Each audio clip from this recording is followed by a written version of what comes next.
যখন শুনছি বিপিএল হবে আসলে এক্সাইটেড ছিলাম। দ্বিতীয়ত যখন শুনছি 3টা টিম হবে আসলেই এটা দুঃখজনক। ন্যাশনাল টিমের প্লেয়াররা 19 এরাই শুধু খেলবে, তাহলে লোকাল বাকিরা কি করবে?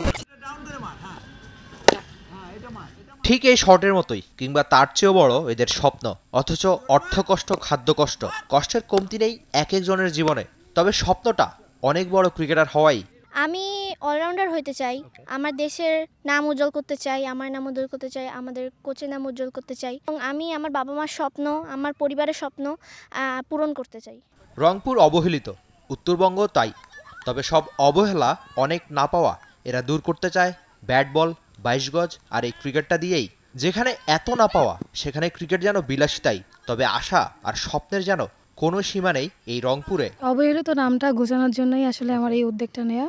বেসিক্যালি আমি যখন ক্রিকেটার ছিলাম তখন এইভাবে ফ্যাসিলিটি পেতাম না, এই জায়গা থেকে ওই জায়গা, মানে সব জায়গায় ঘুরতে হতো যে ভালো প্র্যাকটিস করার জন্য, মেয়েদেরকে এইভাবে সাপোর্ট করা হতো না। তো সব কিছু মিলাই আমার কাছে মনে হয়েছে যেহেতু আমি এই জিনিসটা সাফার করছি, তো নিশ্চয়ই এরকম আরও অনেক ক্রিকেটার আছে যারা আসতে চায়, খেলতে চায়। তো দক্ষিণ অঞ্চলেও দেখছি যে অনেক ভালো ভালো প্লেয়ার বের হচ্ছে, উত্তর অঞ্চল থেকে কেন না। সঠিক প্যাড আর সঠিক তথ্য দিয়ে এসব সামলে নিব এক হয়ে। Monalisa sanitary napkin. নারী দল এক একটা ইতিহাস গড়ে, বিদেশে কিংবা দেশে যাই করে সেটাই যেন ইতিহাস। তবে এরা থেকে যায় অবহেলিতই। লোকাল ক্রিকেটের খোঁজ নেয় কে? তবে টি স্পোর্টস খুঁজে বেড়াচ্ছে সেসব গল্প। এবার হাজির রংপুরে।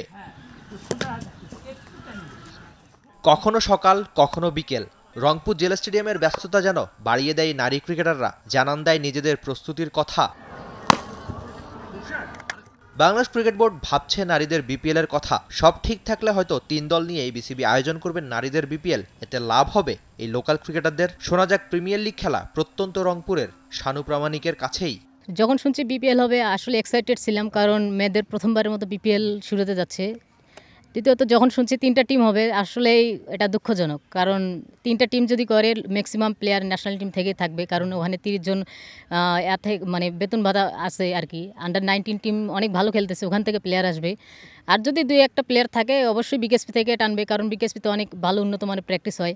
সো আমরা যারা লোকাল প্লেয়ার বাইরে আছি আমরা এটা নিয়ে একটু মানে খুব হতাশার ভিতরে আছি, কারণ প্রথমবারের মতো বিপিএল টিম হতে যাচ্ছে। যদি আমরা লোকাল প্লেয়াররা এখানেও একটা সুযোগ না পাই, প্রিমিয়ার বছরে 1-2টা খেলা হয় এনসিএল প্রিমিয়ার, ওখানে তো ওইভাবে সুযোগ হয় না সব লোকাল প্লেয়ারদের। রংপুর জেলা স্টেডিয়ামের এই বিকেলে ছিলেন প্রিমিয়ার লিগের আরেক ক্রিকেটার ববি খাতুনও। তার মুখেও ম্যাচ খেলার আকুতি। টিম হচ্ছে 3টা, আর মানে বেশি বাড়ালে টিম ভালো হতো, তাহলে লোকালরাও খেলতে পারতো।